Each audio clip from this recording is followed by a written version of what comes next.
ஒரு மன்னனுக்கு சிவபெருமான் மகனாக இருந்து இன்னைக்கு வரைக்கும் திதி கொடுத்துக்கிட்டு இருக்க கதை உங்களுக்கு தெரியுமா? 14ஆம் நூற்றாண்டுல திருவண்ணாமலையை ஆட்சி செஞ்சுக்கிட்டு இருக்காரு வல்லாள மகாராஜா. இவர் ஒரு சிறந்த சிவபக்தர். இவருக்கு குழந்தைகளே இல்லை.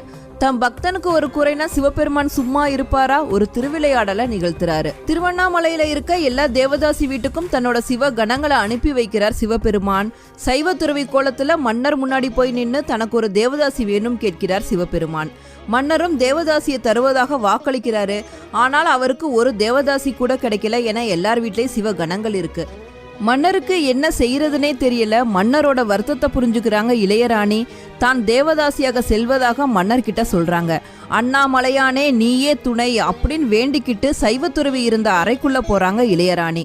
அங்க சைவத்துறவி குழந்தையாக மாறி இருக்காரு. மன்னரும் இளையராணியும் குழந்தை எடுத்து கொஞ்சுறாங்க. குழந்தைய அடுத்த நிமிஷம் சிவனாக மாறி இருவர் முன்னாடியும் காட்சி அளிக்கிறாரு.